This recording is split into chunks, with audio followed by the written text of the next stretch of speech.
सर्वेभ्यो नमः। देववाणी संस्कृतम यूट्यूब चलदृश्यम प्रति भवतां भवतीनां च हार्दं स्वागतम्। मित्रों, काशिका वृत्ति का अध्ययन कर रहे हैं और आज हमारी कक्षा संख्या 61 61वीं 61वीं कक्षा को आज पढ़ेंगे। ठीक है, चलिएगा। और मित्रों, आप सभी से निवेदन किया जाता है कि आप सभी हमारे इस निःशुल्क संस्कृत शिक्षण केंद्र के मासिक सदस्य अवश्य बन जाएं। प्रति माह आप हमारे इस संस्कृत के प्रचार प्रसार के हेतु दान अवश्य करें। विद्या का दान और विद्या के प्रचार प्रसार के लिए दिया गया दान सर्वश्रेष्ठ कोटि की श्रेणी में आता है, इसलिए हम विद्या का दान कर रहे हैं। आप विद्या के प्रचार प्रसार के लिए दान अवश्य करें, आप सभी से निवेदन है। वीडियो के डिस्क्रिप्शन में हमने डिटेल रख दी है, वहां से देख करके आप वहां से अपना सहयोग हमें अवश्य भेजें। ये गूगल पे, फोन पे, पेटीएम नंबर दिया गया है, इससे भी आप सीधा हमसे संपर्क कर सकते हैं। चलिएगा मित्रों, गत कक्षा में मैंने आपको कुछ सूत्र पढ़ाए थे।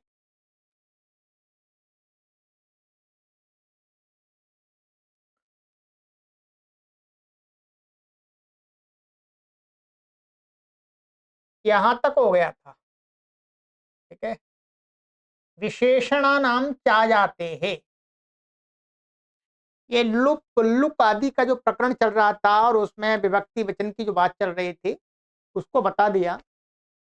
अब उससे आगे बताते हैं, उससे ही संबंध। अष्टाध्यायी भाष्य प्रथमावृत्ति में इस काशिका के सूत्रों का अर्थ पढ़ने से पहले एक बार उसे देख लिया करें, जिससे आपको आसानी से चीजें समझ में आ जाए।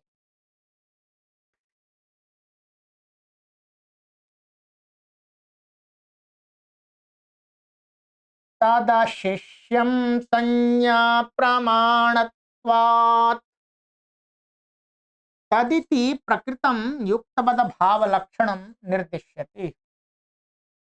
में जो ये तद शब्द है, इस सर्वनाम के द्वारा प्रकृतम मान अभी प्रकृत में चल रहा था, अभी इस प्रकरण में युक्तपद भाव लक्षण माने युक्तपद भाव करने वाले जो सूत्र हैं उसका ही निर्दिश्यते निर्देश किया है। तद माने जो युक्तपद भाव प्रकरण। ठीक है, तद शिष्यम न वक्तव्यम, तद अशिष्यम अर्थात वो नहीं कहना चाहिए।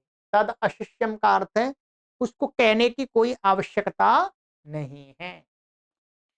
ये वास्तव में महर्षि पाणिनि का सूत्र है, उनकी स्वयं की प्रज्ञा। ऊपर वाले जो सूत्र थे ये तो परंपरा से पीछे से चले आ रहे थे।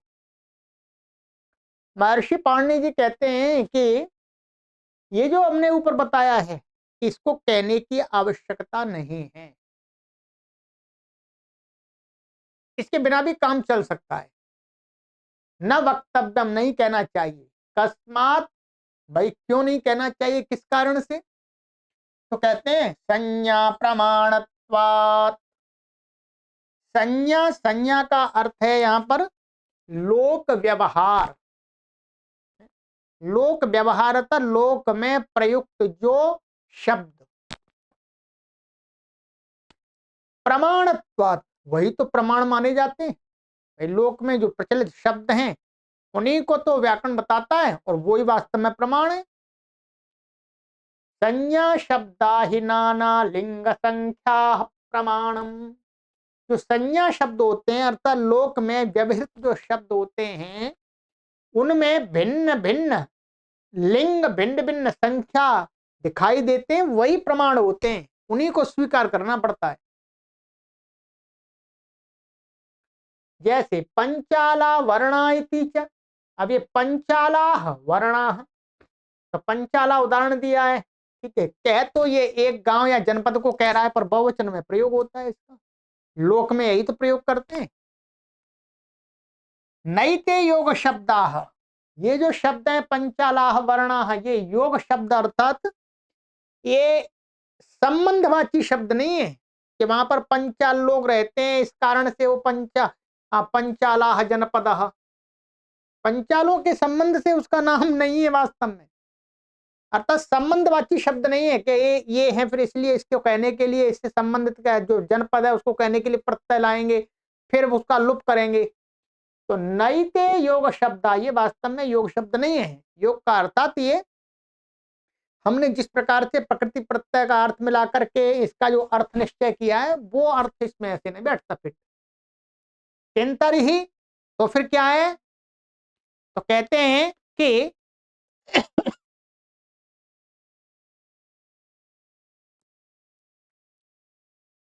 जनपदादि नाम संज्ञा एताह, ये तो जो जनपद आदि हैं, गांव जनपद हैं, उनके नाम हैं ये तो। पंचाला ये नाम ही है उसका। तत्र लिंगम वचनम च स्वभाव सिद्धमेव न यत्न प्रतिपाद्यम, उनमें जो भी लिंग या पुल्लिंग दिख रहा है और वचन बहुवचन दिख रहा है, ये तो स्वभाव सिद्ध है, तो नाम है उनके, उसमें उसी प्रकार से बहुवचनांत ही प्रयोग है वो, पुल्लिंग ही वो है। जनपद शब्द पुल्लिंग में ही प्रयोग है इसका।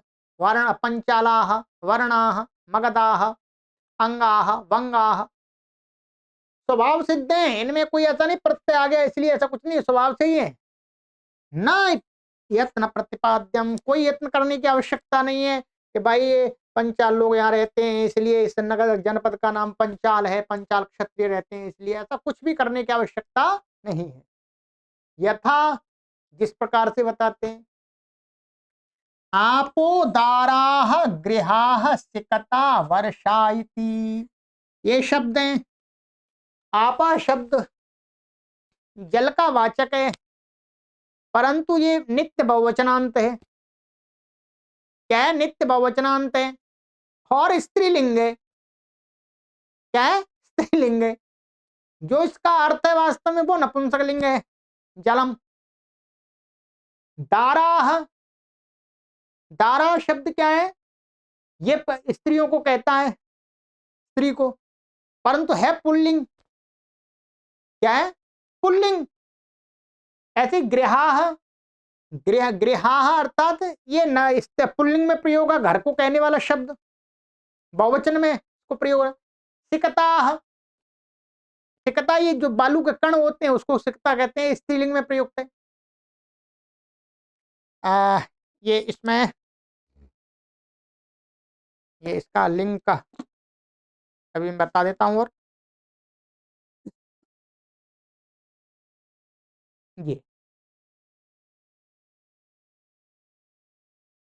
ये था, अच्छा, आपा शब्द स्त्रीलिंग है, ठीक है, और ये दारा शब्द पुल्लिंग है, परंतु स्त्री स्त्री के लिए प्रयोग होता है, ये बताया मैंने आपको। और गृह शब्द है ये घर के लिए, ये पुल्लिंग बहुवचनांत में प्रयोग होता है, जबकि घर नपुंसक लिंग है। और बालू, ये क्या है? स्त्रीलिंग शब्द है, नित्य बहुवचनांत है, ये कणों को कहने वाला, बालू के कणों को कहने वाला, नित्य बहुवचन में प्रयोग होता है, ठीक है। वर्षा, ये भी ऐसा ही शब्द है, वर्षा, ठीक है, वर्षा स्त्रीलिंग में प्रयोग होता है, वृष्टि को कहते हैं, और बहुवचन में नित्य प्रयोग है इसका। तो ये शब्द तो इसमें, ये तो जो प्रयोग है ऐसे ही है, इसका एक वचन का नहीं है, इसका एक वचन का नहीं है, नहीं है इनका एक वचन का नहीं है। आप कैसे कह सकते हैं? एक घर को भी कहेंगे तो भी गृहाहा कहा जाता है, और एक स्त्री को कहेंगे तो भी दाराह प्रयोग करते हैं। तो ये तो लोक प्रमाण है, लोक में जैसा जो प्रयोग होता है उसी के अनुसार। इसमें ऐसा नहीं कह सकते कि भाई ये बहुवचन है तो बहुत सारी स्त्रियों को वो और पुल्लिंग है तो पुल्य पुरुष को कहेगा, ऐसा नहीं है। लोक में जिसके लिए जो शब्द प्रयोग है जैसा का जैसा, उसको वैसा ही मानना पड़ता है।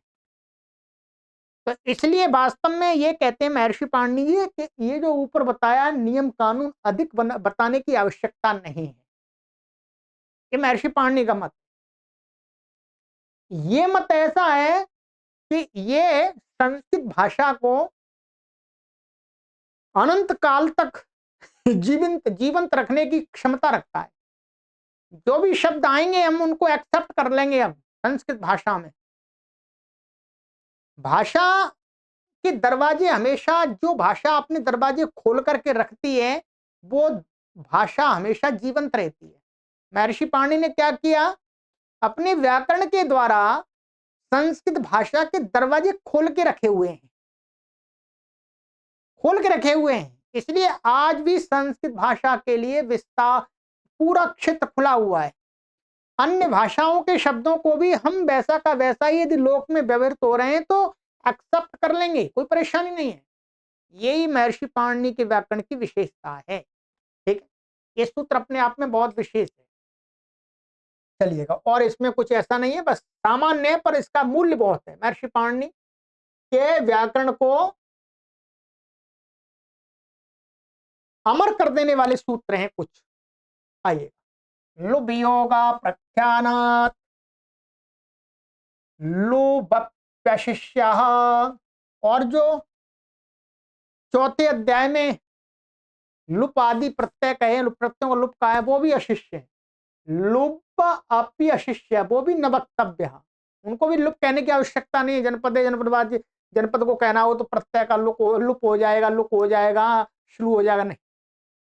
योयम जनपदे लुप वर्णादिभ्यश्च इति लुप उच्यते अयम न वक्तव्यम, ये भी कहने की आवश्यकता नहीं है। किं कारणम, क्या कारण है भाई, योगा प्रख्यानात्,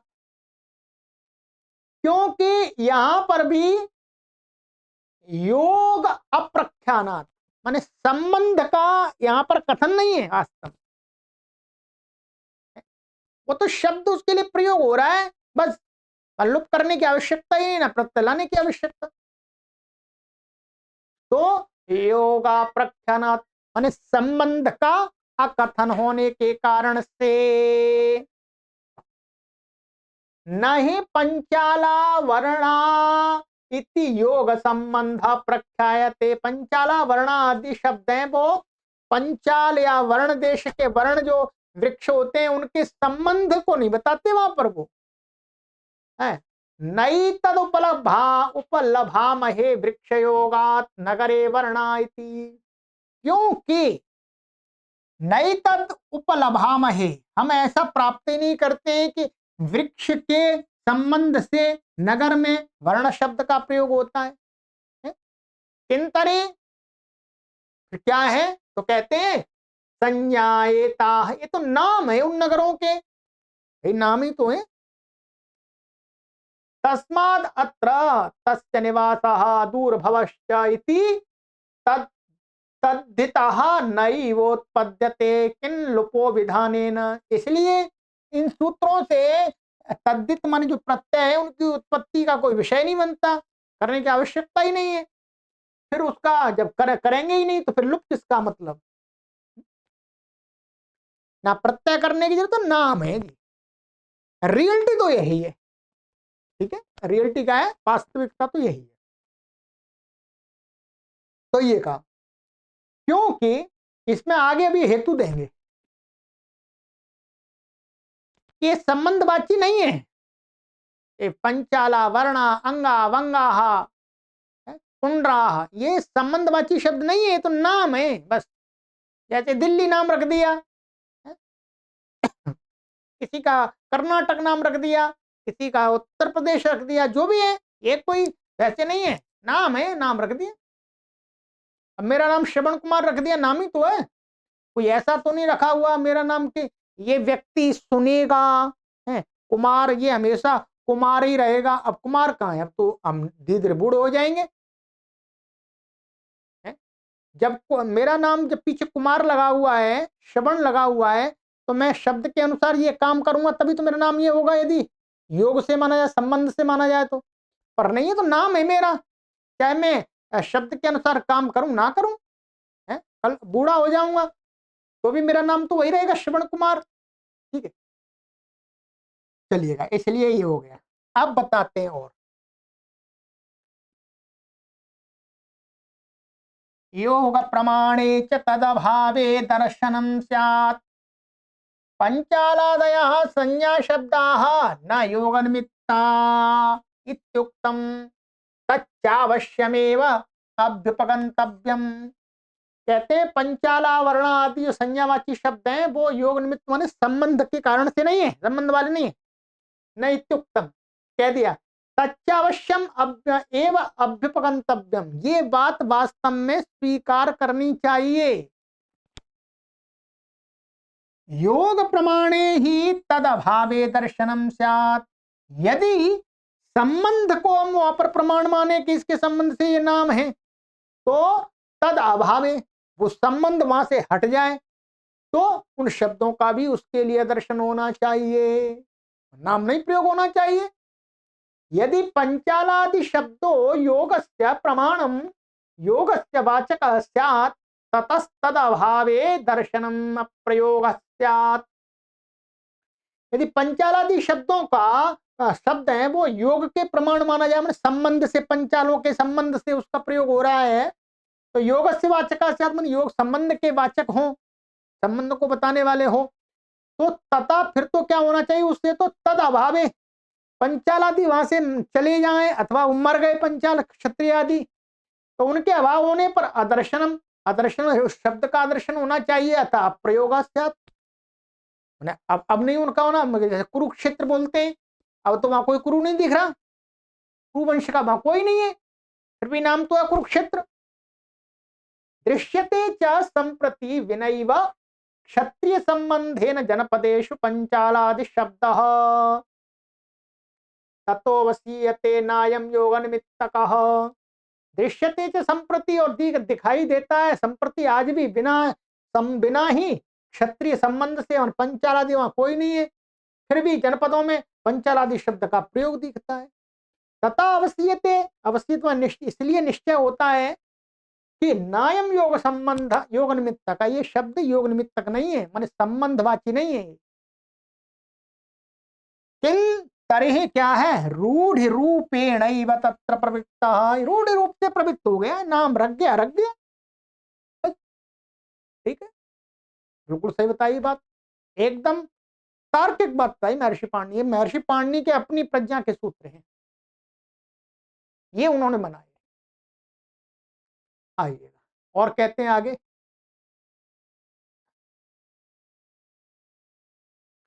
प्रधान प्रत्ययार्थ वचनमर्थस्यान्य प्रमाणत्वात्, और कहते हैं इसी को विस्तार से पूरा बता रहे हैं।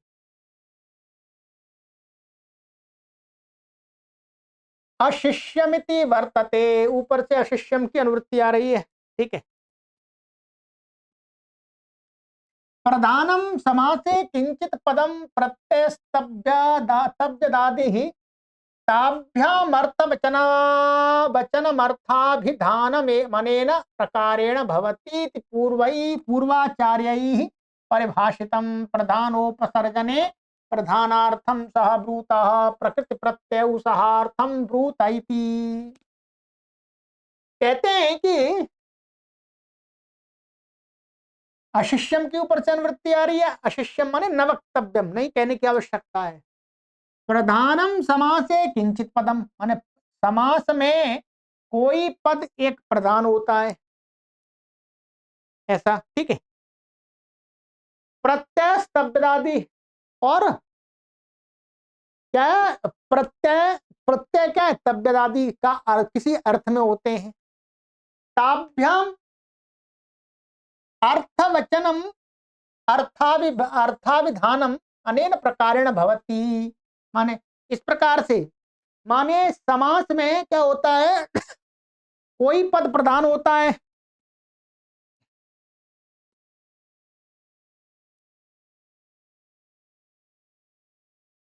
तो कहते हैं पूर्व के आचार्यों ने ये कुछ परिभाषा इस प्रकार से बनाई कि समास में ये पद प्रधान होता है, ये पद प्रधान होता है, उत्तर पद प्रधान होता है, पूर्व पद प्रधान होता है?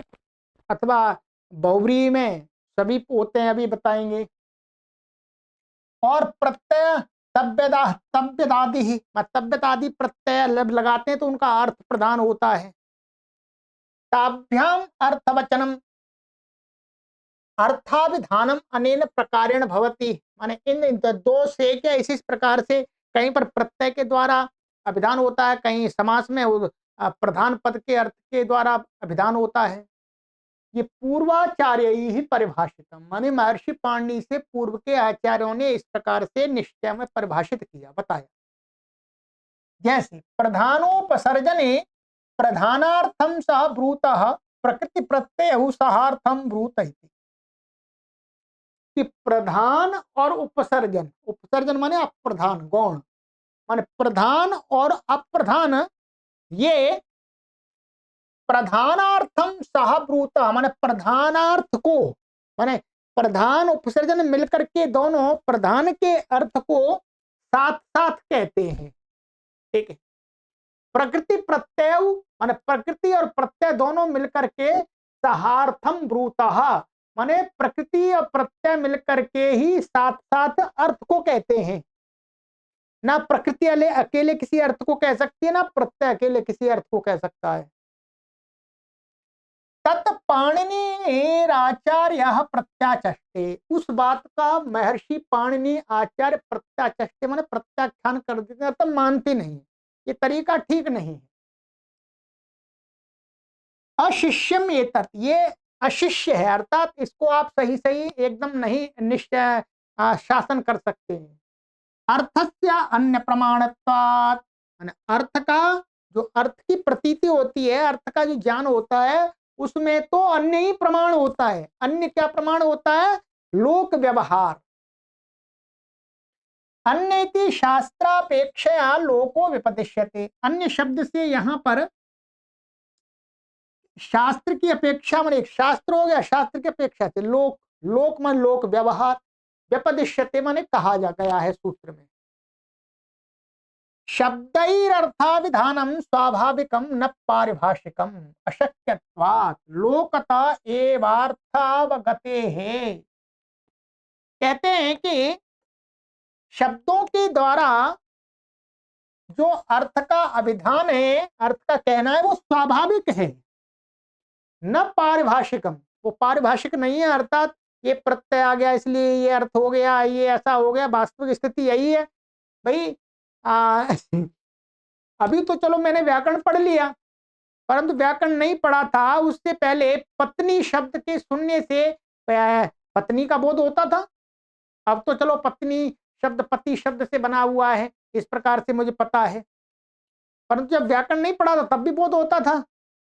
तो इसलिए ये तो स्वाभाविक है, न पारिभाषिकम अशक्यत्वात्, क्योंकि ये हम इसको शक्य नहीं है, समर्थ नहीं है इसमें कोई। लोकता एवं अर्थावगति है, क्योंकि अर्थ की अवगति माने ज्ञान का कारण तो क्या है? लोक है। लोक माने लोक व्यवहार।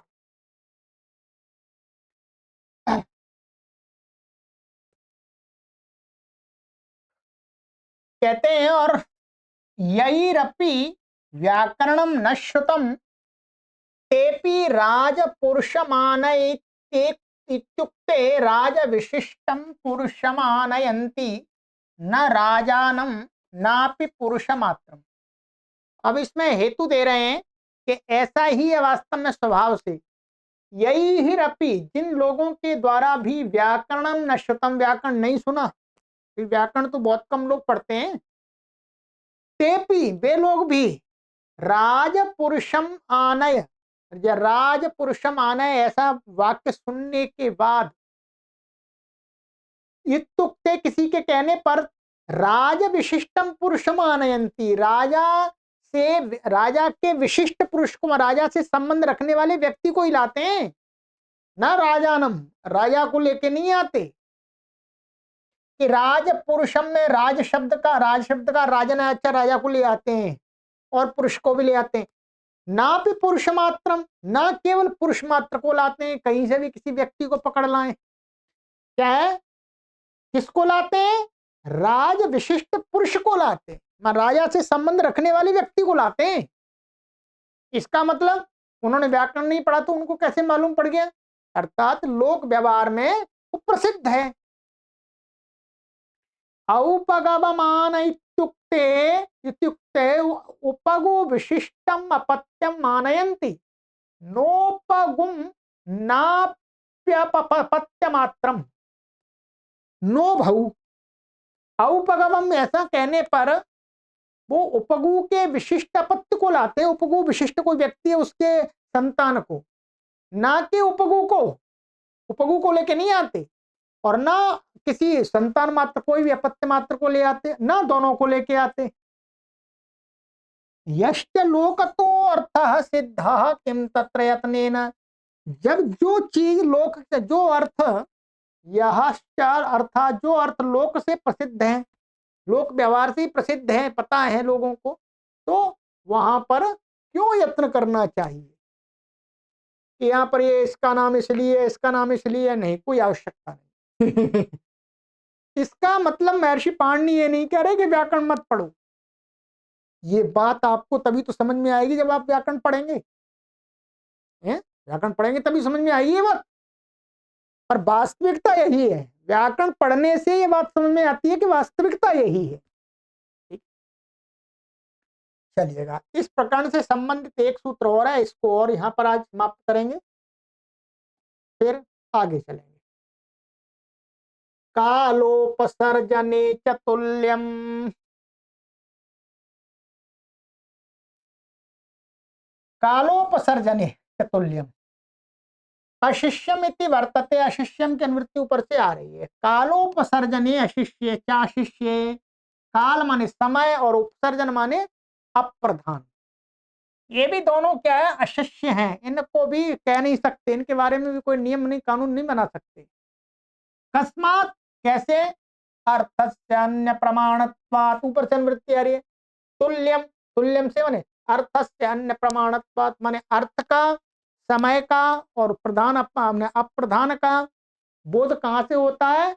अन्य माने शास्त्र से भिन्न लोक व्यवहार प्रमाण होने से। तुल्य शब्दों हेत्वनुकर्षणार्थ, या तुल्य शब्द है वो हेतु का वाचक है। तुल्य माने हेतु, हेतु क्या? हेतु, हेतु के अनुकर्षण के लिए है। अशिष्यम, अशिष्य विशेषणम चैतत, और इसमें जो ऊपर से अशिष्यम आ रहा है वो क्या? अशिष्य विशेषणम चैतत, और अशिष्य का ये विशेषण बनता है। क्या है? अशिष्य का विशेषण बनता है। कालोपसर्जने च तुल्यम अशिष्ये भवतः, माने काल और उपसर्जन माने समय और अप्रधान के विषय में मान दोनों, ये दोनों भी तुल्यम, तुल्य हैं, माने इनका भी हेतु तुल्य है? अशिष्य, अशिष्य माने इनमें भी नियत निश्चित नहीं कर सकते।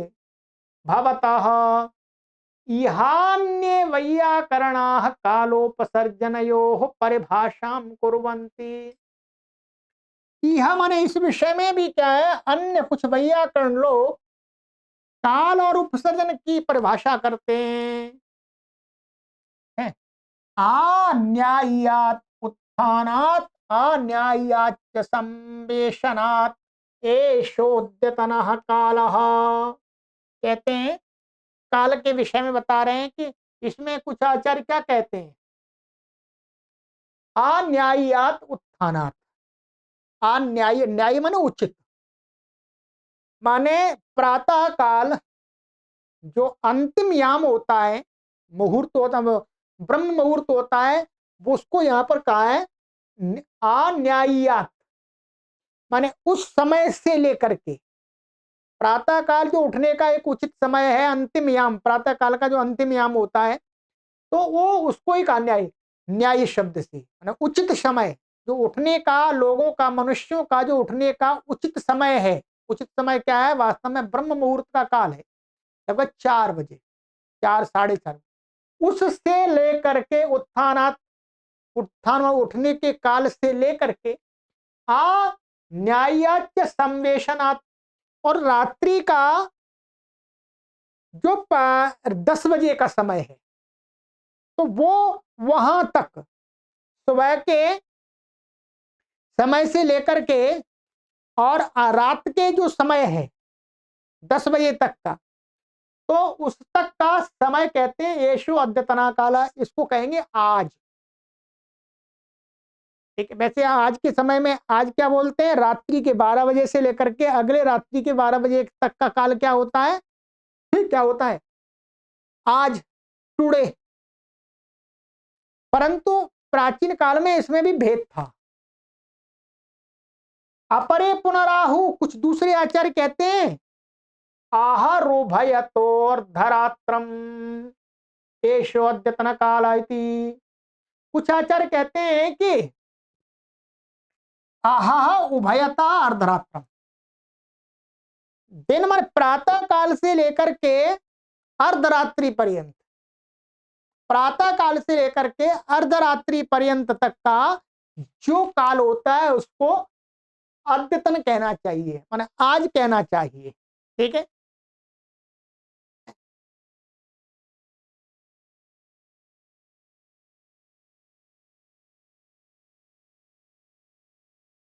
तथोपसर्जन परिभाषा कुर्वन्ति, इसी प्रकार से उपसर्जन की परिभाषा भी करते हैं। अप्रधानम उपसर्जनमिति, माने उपसर्जन क्या, अप्रधान गौण। तत् पाणिनिराचार्य प्रत्याचष्टे लोकतोर्थावगते, उस बात को पाणिनि आचार्य नकार देते हैं कि नहीं, आपको परिभाषा करने की जरूरत नहीं। यैरपि व्याकरणम न श्रुतम तेप्याहुः इदम अस्माभिरद्य कर्तव्यम श्वः कर्तव्यमिदम ह्यः कृतम् इति नैवं व्युत्पाद्यन्ते।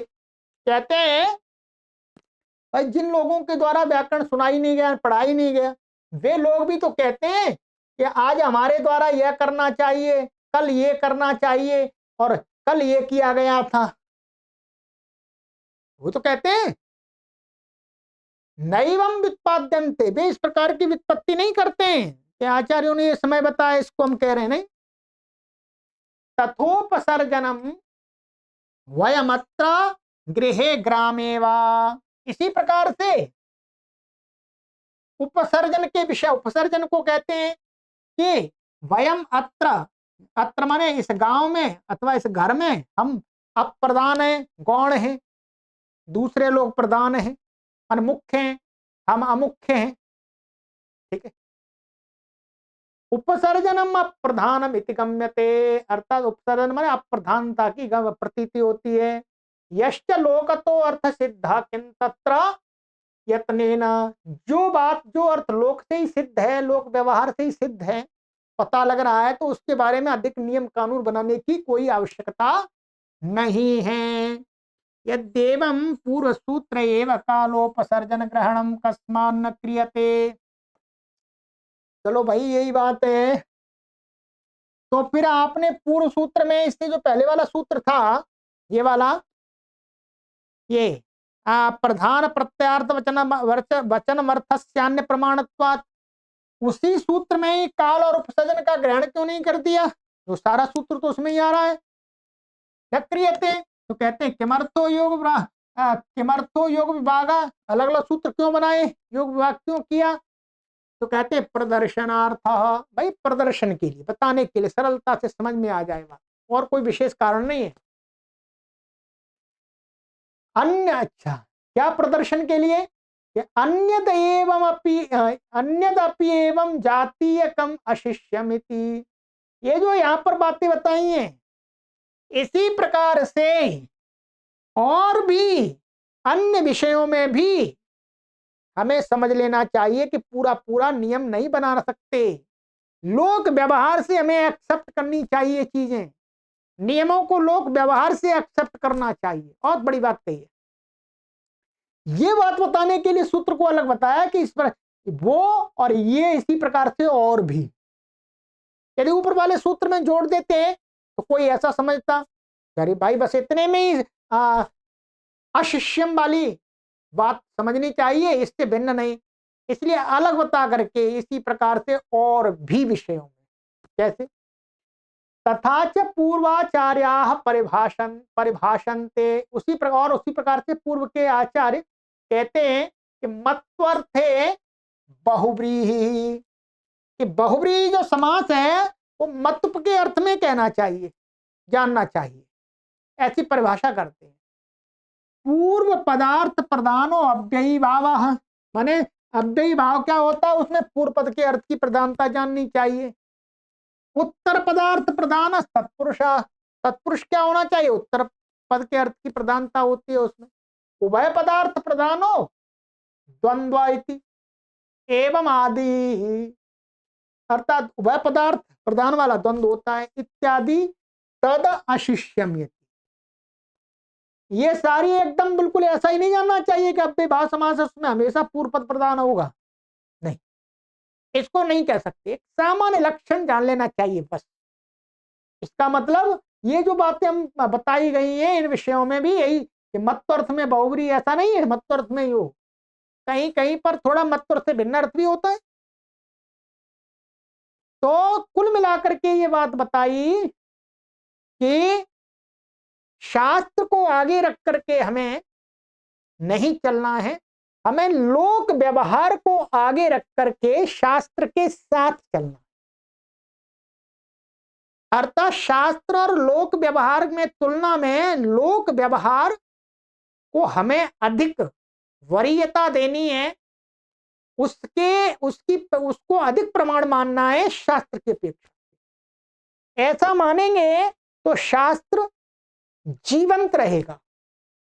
क्या है, शास्त्र जीवंत रहेगा और वो भाषा के साथ जुड़ा रहेगा, भाषा से पिछड़ेगा नहीं और भाषा को आगे बढ़ाता रहेगा। और यदि हमने लोक व्यवहार को पीछे रख दिया, शास्त्र को आगे रख दिया, तो लोक व्यवहार तो रुकेगा नहीं, शास्त्र रुक जाएगा।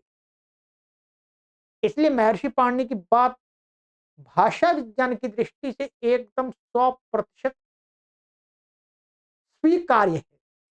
इस बात को हमें समझ लेना चाहिए, ठीक है।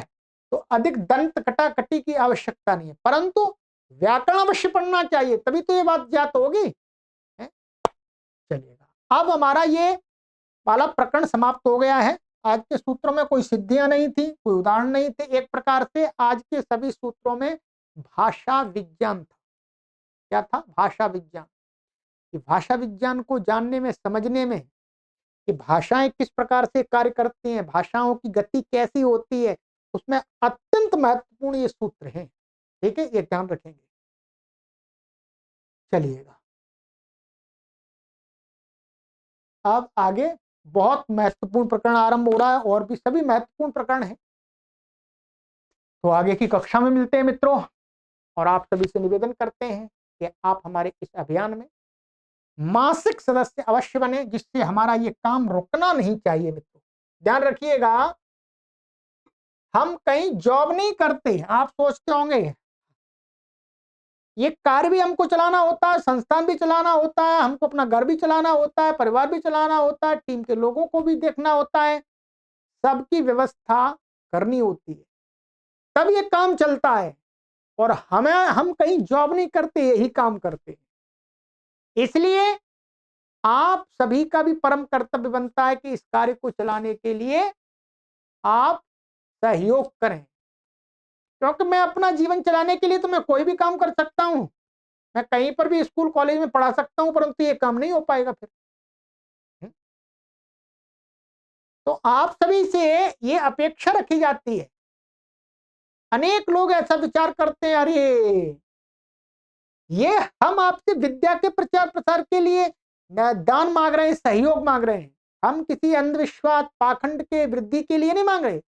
हम भाषा का प्रचार कर रहे हैं, हम सिद्धांतों का प्रचार कर रहे हैं, हम वेदों की भाषा जो संस्कृत भाषा है उसको आप तक पहुंचाने के लिए कार्य कर रहे हैं।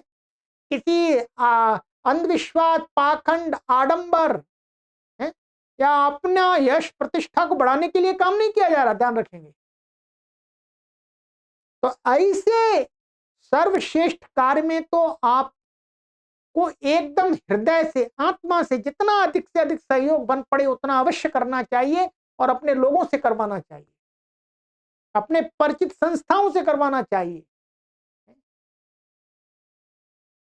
ये भाषा समाज को जोड़ के रखेगी, आपके वेदों की बातों को बताने में सहयोग करेगी। ठीक है,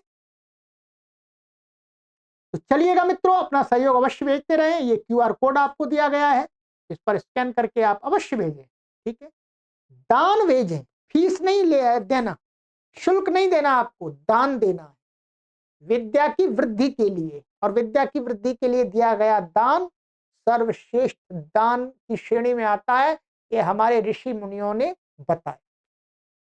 इसमें मेरा कोई स्वार्थ नहीं। ठीक है, आप सभी जानते हैं किसी भी कार्य को करने के लिए धन की आवश्यकता होती है। वो धन आप सभी से ही हम एकत्रित करते हैं इस कार्य को चलाने के लिए।